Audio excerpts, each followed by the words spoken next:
Bueno,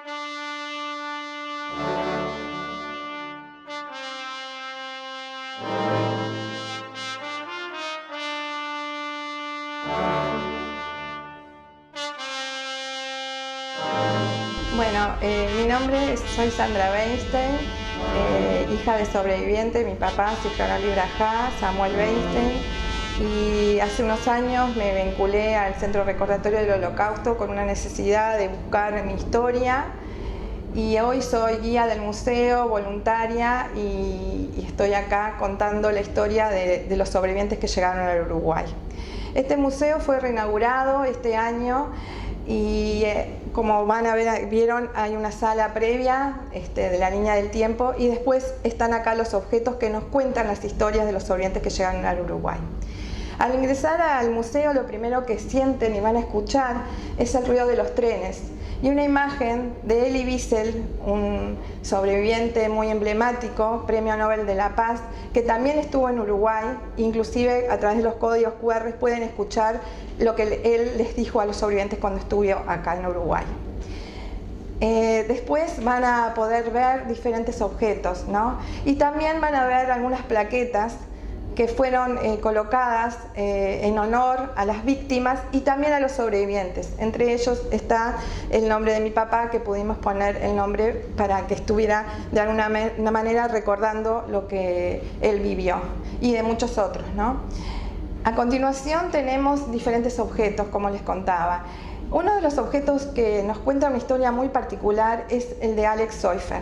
Cuando yo llego a este lugar, y lo que van a ver es una cuchara, y dirán ustedes, ¿una cuchara? ¿Qué es una cuchara en un museo de la Shoah, no? Sin embargo, esta cuchara nos cuenta la historia de este hombre que estuvo en Auschwitz y que estuvo trabajando, diría entre comillas, como sobreviviente, como prisionero, como muchas veces se decía, ¿no? Y él estuvo en un comando que se llamaba Comando Canadá. Canadá era un lugar donde las personas que estaban en ese comando se encargaban de clasificar y ordenar, entre comillas también, ordenar las pertenencias de los judíos que llegaban en los trenes, ¿no? Él, entre esas pertenencias, encontró esa cuchara y él la escondió y la tuvo con él, y le significó algo muy importante para él. Y él contaba esa historia. Y él decía de que cuando le daban de comer, si uno tenía una cuchara, podía rescatar algo más y comer un pedacito más de papa, un poquito más de líquido de lo que les daban, ¿no? Pero no solamente eso. Él también contaba que les daban un pan para repartir entre 4 o 5 personas. Cuando el pan se reparte y uno no tiene un cuchillo para cortar exactamente en partes iguales, cada uno arranca del pan y se lleva lo que puede sacar, ¿no?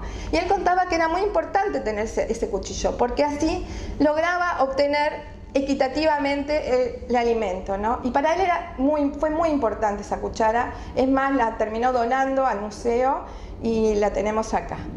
Después tenemos un traje de Auschwitz, ¿no? El traje de Auschwitz perteneció a Ide Taube, también sobreviviente, y él llegó con ese traje al Uruguay. Él puso ese traje adentro de esa valija con que llega al Uruguay, y él estuvo con ese traje durante un tiempo después de que fue liberado, ¿no? Contaba de que él fue uno de los que quedaron en el campo, ¿no? Él no salió en las famosas marchas de la muerte, ¿sí? Y cuando llegan los soviéticos, los liberan, ¿no? Y él estaba en muy mal estado y logra sobrevivir, y tiene ese traje puesto durante un tiempo. Y bueno, y lo donó después de su muerte. Su esposa lo donó al Museo de la Shoah de Uruguay.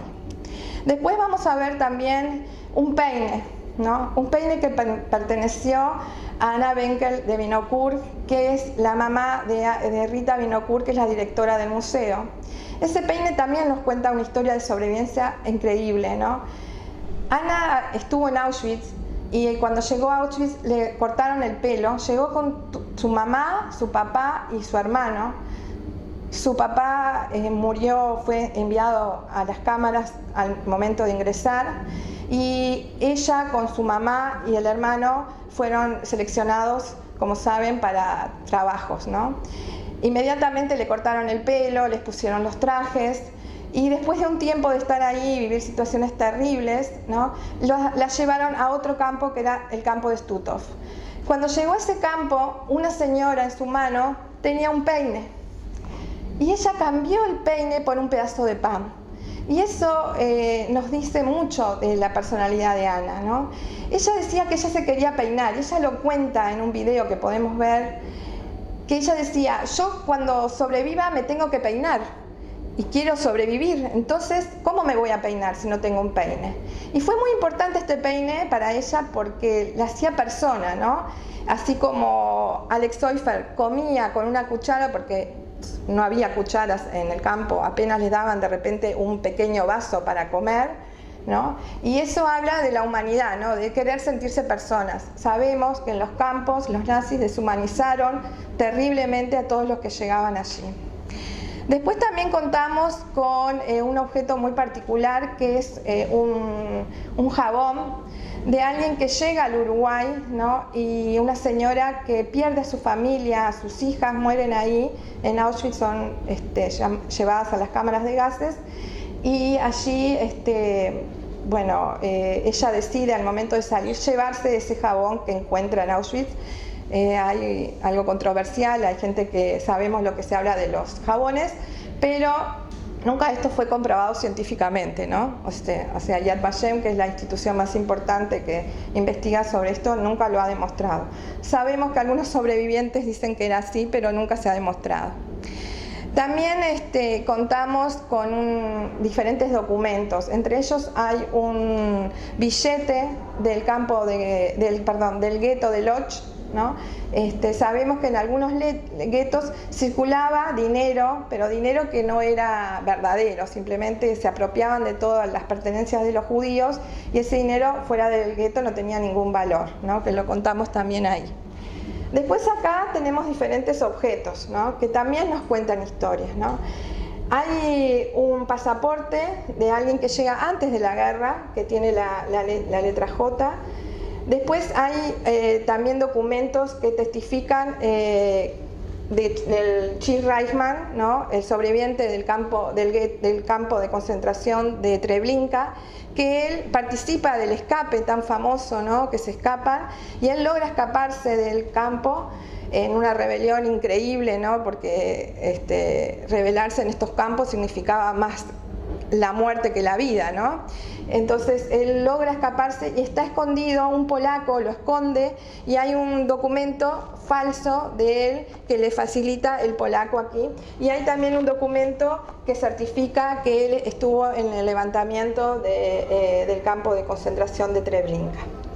Después también contamos con una carta de un sobreviviente de una víctima que estaba en Austria, ¿no?, y que envía una carta a su padre pidiéndole ayuda. Todavía no había empezado la guerra, pero va contando y relatando la situación terrible de que viven en ese momento y le pide ayuda para salir de Austria, cosa que no logran y finalmente es enviado al campo de concentración de Auschwitz y muere ahí, ¿no? Después también hay una carta que sale de la Cruz Roja. Las cartas sabemos que era muy difícil que llegaran cartas, en este caso es una carta que sí llega y no cuenta realmente la realidad, hace un relato muy escueto y por eso logró llegar, porque sabemos que cuando decían la verdad no llegaba, ¿no? Por último tenemos acá una valija, que también la valija nos cuenta algo.